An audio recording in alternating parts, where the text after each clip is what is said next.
à Chachak. De la sorte, les Serbes révoltés occupèrent toute la gauche de la Morava, tandis que les Turcs étaient échelonnés sur la droite. À plusieurs reprises, les Turcs opérèrent des sorties, traversèrent la Morava, attaquèrent les Serbes et les forcèrent même à battre en retraite, mais ne purent jamais les mettre complètement en déroute, et encore moins écraser la rébellion. Tandis que ces événements se poursuivaient ainsi, sans issue décisive, un Turc monté sur un cheval brun sortait chaque matin de la forteresse et venait provoquer l'un des Serbes campés sur l'autre rive à un combat singulier. Allons, approchez, troupe de porcs, s'écria-t-il avec insolence. Nous verrons bien lequel de nos sabres coupe le mieux, lequel de nos fusils porte juste. Au vainqueur le pouvoir. Pourquoi vous cachez comme des lapins dans leurs trous? Il répétait ce défi chaque jour, et tous les Serbes étaient persuadés qu'ils avaient affaire à un homme habile et hardi. Mais le commandant de l'armée serbe avait interdit, sous des peines sévères, de répondre à la provocation. Un jour que ce nouveau Goliath se présentait, comme de coutume, au regard des insurgés et les excitait par ses gestes et ses cris à venir se mesurer avec lui, un jeune cavalier serbe chevauchant sur la route et suivant la rangée de saules qui borde la Morava, tenait ses yeux cloués sur le Turc. Les Serbes reconnurent avec anxiété que ce jeune homme n'était autre qu'Ilya Popović de Prijelina, le secrétaire du général. Ilya faisait caracoler son cheval sans détourner ses regards un seul instant de l'insolent ottoman, en tenant le poing sur ses arçons. Après avoir débité ses tirades habituelles, le Turc tira ses 2 pistolets de sa ceinture, visa et fit feu. Au second coup, Ilya ressentit une légère secousse à la place où était sa ceinture, mais il ne vit aucune trace de sang, et ne se sentant pas défaillir, il piqua des 2, courant sus à l'ennemi et l'atteignit. Tout à coup, le Turc poussa un cri de rage et vida ses étriers. D'un seul coup de sabre, Ilya lui trancha la tête, s'empara du cheval de son adversaire et traînant la bête captive, repassa la rivière. Quelques instants après, il se trouvait au milieu des Serbes. Bravo, bravo, jeune homme, dit un vieux sous-officier, ne pouvant s'empêcher de laisser voir sa satisfaction. Quoi, vous nous rapportez la tête d'un Turc, bravo. Je n'ai pu supporter davantage sa forfanterie, répondit Ilya. Et tu n'as pas reçu une seule blessure, dit un de ses camarades. Non, par une chance inexplicable, sans ma ceinture, son second coup m'aurait atteint. J'ai même cru un moment qu'il m'avait blessé. Peut-être l'es-tu réellement, interjeta un autre. Ilya porta la main à sa place, à la place où l'on... Ilya porta sa main à la place où il avait éprouvé la commotion et sortit la bourse contenant le florin que lui avait donné sa mère.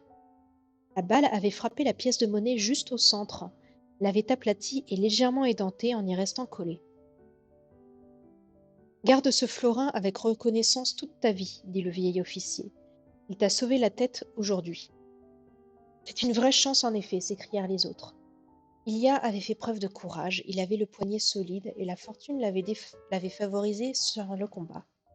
Et cela ne l'empêchait pas d'être coupable. Il devait être traduit en jugement, et la sentence que l'on allait prononcer contre lui ne pouvait être qu'un arrêt de mort. Mais pourquoi? C'est la guerre, il vient de tuer un ennemi, j'ai pas compris. Il avait enfreint sciemment, délibérément, les ordres du général, violé la discipline qui est l'âme de l'armée.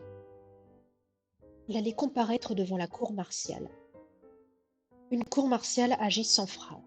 Êtes-vous soldat, Ilya Popović demanda le président de la cour. Je le suis. Saviez-vous qu'il était interdit de quitter le camp pour accepter un combat singulier? Je le savais. Pourquoi avez-vous désobéi à cet ordre?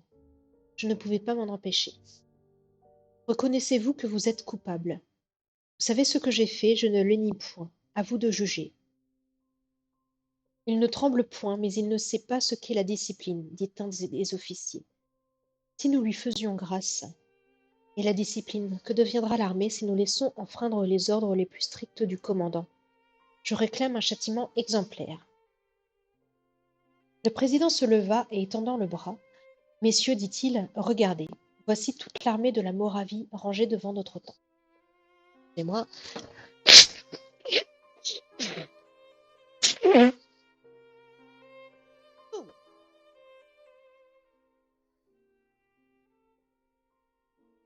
œil au-dessus.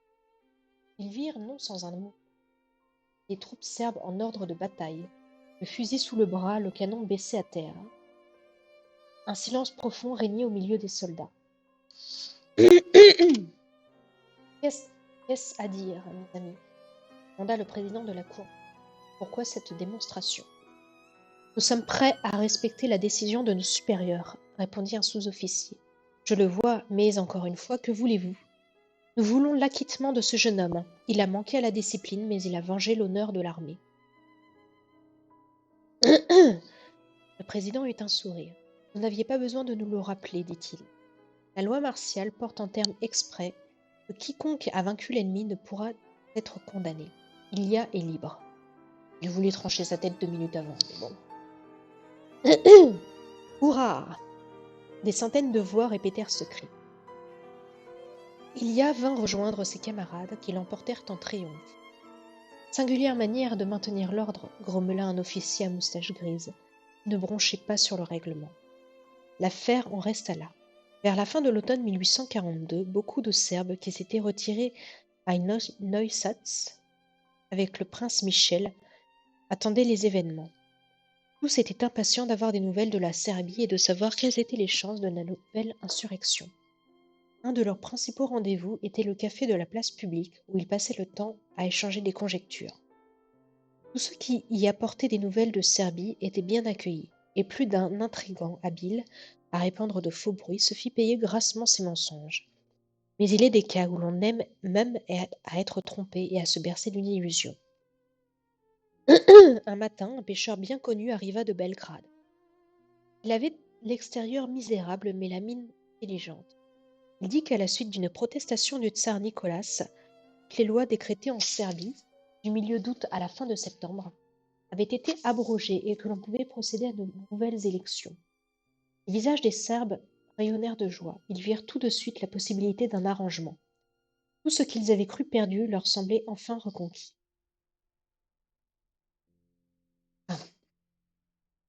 Aussi s'empressèrent-ils de vider leurs poches pour remplir les mains du messager de la bonne nouvelle.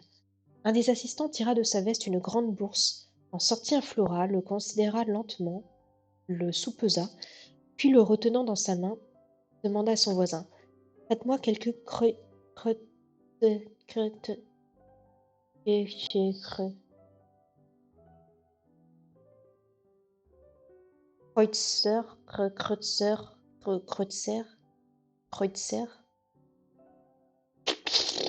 pièce de la monnaie locale. Je sais pas comment on prononce ce nom, c'est Kreutz. Je sais même pas comment on prononce les trucs. J'ai envie de le prononcer à l'allemande en fait avec le EU. Des Kreutzer, Kreutzers, Kreutzers, je sais pas. Ce mot-là. J'avais prévenu que j'allais galérer pour les prononciations. Je me suis pas trop mal démerdée pourtant, je pense, par rapport au nom des villes là. Quand on a eu chez Chermitna ou Obrenovic, mais là, les Kreutzer, c'est la galère. Bref, prête-moi quelques Kreutzers. Si ça se prononce pas comme ça, je suis désolée. A-t-on jamais vu un avare pareil? S'écria l'assistance. Il hésite à donner un florin. Messieurs, dit celui que l'on apostrophait, je donnerais volontiers la monnaie d'un florin et même davantage. Mais cette pièce, c'est un fétiche, et je ne veux m'en séparer à aucun prix. Il y a 30 ans que je le conserve. Quand il leur raconta comment il avait dû la vie à ce florin, des larmes mouillèrent ses yeux, car il songeait à sa pauvre vieille mère que la mort avait emportée avant qu'il fût de retour au village. Voilà, donc finalement on a lu 2 contes ce soir. Peut-être qu'on en lira 3. Si c'est des contes de 10 pages encore, peut-être qu'on en lira 3 la semaine prochaine. La semaine prochaine, on aura un conte italien.